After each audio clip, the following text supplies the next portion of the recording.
I swear, you guys keep coming after everything with War Rocks.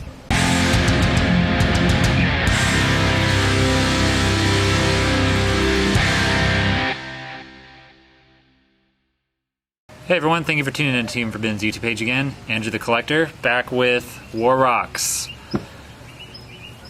I get it. The deck isn't, it's not the most competitively viable deck. I've dared to say it's not even that good as a rogue contender, but it's definitely not the worst archetype or one of the worst archetypes that Konami has ever brought to the table. What about Allies of Justice? What about the original Worms? What about Gen X?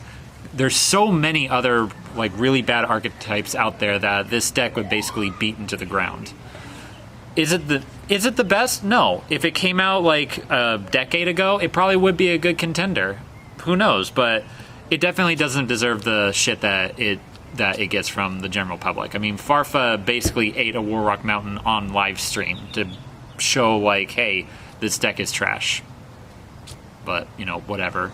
But let's just get right into it because they got a new support card in Dimension Force, and we'll display it here. So let's go ahead and get right into it.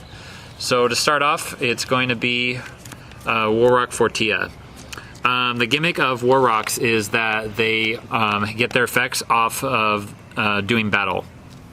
So Fortia's effect is that if a Earth Warrior monster battles, all Warrock monsters on your side of the field gain 200 attack, and he can search out any Warrock card. So he's your searcher of the deck. The other three is 3 Warrock Gektos. If you normal summon a Warrock monster, you can special summon him from his hand. And Gektos and Fortia have basically the same second effect, is that if they are sent to the graveyard by your opponent's card effect, it doesn't have to be destroyed, it can be sent. You can special summon a level 5 or higher Warrock monster from your deck. It's so funny because not a lot of people know about that, so I had a few times where I would summon this against an Eldritch player or even a Traptrix player, and they would activate Torrential Tribute. And I would get 2 heavy hitters out from my deck. It was really hilarious. Then the next 2 is 2 Warrock Orpus. If a Earth Warrior monster battles, all Warrock monsters gain 200 attack, and you can Foolish Burial to the deck. And 2 Warrock's Sky. Her effect is that if a Warrock monster battles, they all gain 200 attack, and you can special summon a level 4 or lower from the graveyard, but that monster can't attack directly. And she also gains 100 attack for each monster your opponent controls. So, more attack gain, yes please. 2 Warrock Chief. His effect is that if your Warrock monster on your side of the field is destroyed by battle, you can special summon him from your hand or graveyard, but he's banished when he leaves the field. And his second effect is that you can have all your Warrock monsters gain 200 attack, and he can attack directly. Pretty good. I've actually stolen a few games with that because not a lot of people expect it. The next is your boss monster of the deck is 2 Warrock Meteor Dragon. He first off, his continuous effect is that he can't be destroyed by card effects, and if he battles a Warrock monster, he has 2 effects. His first effect is that you can negate the monster's effect that you are attacking, so no floating, so take that shit-alls, and that's not once per turn. Why is that not once per turn? Because his second effect is that he can attack again, and all Warrock monsters that you control gain 200 attack. So yeah, if you have this guy out on the field, he can attack into 2 of your opponent's monsters, and you can activate his effect to have none of their effects be able to activate, and that is basically great. So you can get this guy up to almost 3,400 attack if you have enough Warrocks on your side of the field, and basically clear boards. There is actually a combo with him to where you can actually out Dragoon. It's really great. And the one Warrock Mahmood,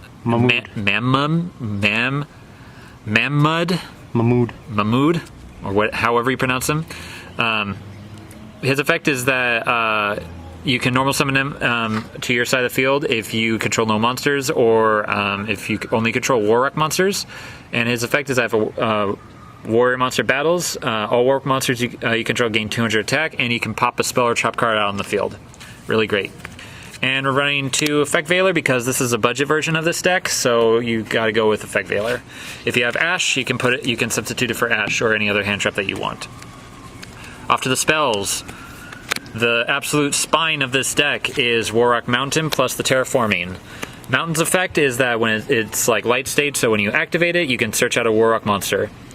Its second effect is that at the start of the battle phase, if you only control Warrock monsters or no cards, you can special summon a Warrock monster from your hand. And its third effect is that if a Warrock monster would be destroyed by battle, you can send this card to the graveyard instead. Absolutely nuts. You need to see this as soon as possible. And it's probably going to be the priciest card in this deck because it's around, I think, $5. But like I said, it's a budget deck, so even that's not the worst. Then the second best card is Warrock Dignity. It's a quick play spell. Has 2 effects. The first effect is that if you control, you have to control a Warrock monster to activate either of them. Its first effect is that if your opponent activates a monster effect that they control, you can negate it. And its second effect is that during the battle phase, if your opponent activates a monster spell or trap effect or activation, you can negate it. So it's basically your negator. So if you have Meteor Dragon out on the field and its attack is above 3,000 and you attack into Dragoon, you can attempt to activate Dragon's effect to negate the Dragoon's effect. They're going to try and to negate it, but then you can activate this to negate their negate, because this is non-targeting too, which is really great, and that's how you get over Dragoon. Absolutely busted. You got to run 3. And speaking of running 3, we have 3 of the new Warrock Medium. At first, when I first saw this, I wasn't too impressed, but actually playtesting it, it's an absolute 3 of. Because the main point of this deck is to get to your Warrock Mountain as soon as possible, and Medium definitely helps with that, and it's actually not a bad Floodgate either. So its first effect is its Floodgate effect is that while your opponent controls a special summon monster, and you control a level 7 or higher Warrock monster, neither player can activate monster effects on the field during the main phase 1. It is a bit specific, but it does come up, so yeah, when it works, it really works. And its second effect is that once per turn, you can set a Warrock spell or trap from your deck to your side of the field. Hint, hint, hint, hint. I will say that a lot of the Warrock spells and traps aren't necessarily the greatest, but with this card now in the game, it gives you more incentive to run them. Speaking of which, we have 1 Warrock Ordeal. When it's activated, you can place 3 counters on it, and each time that your opponent destroys a monster by battle, you remove 1 counter to draw a card. So just extra draw power, which is something that this deck definitely needs. Speaking of draw power, we have 3 Pot of Extravagance. If you have Prosperity, I would highly recommend Prosperity over this, but since this is a budget version, go with Extravagance, because you literally do not care about your extra deck, so this works just as well. And as you would expect, this is a going second deck, so I opted to main Dark Ruler no more, because a lot of the times you don't really care about inflicting a lot of damage to beat your opponent outright. Because even though this deck can OTK, it's a lot better to at least break your opponent's board and then control the game state from there with your dignities and with your monsters. So this is definitely worth it. Speaking of which, 2 Raigeki. I want to run a 3rd, but I can't find the room, so if you have any recommendations, go for it.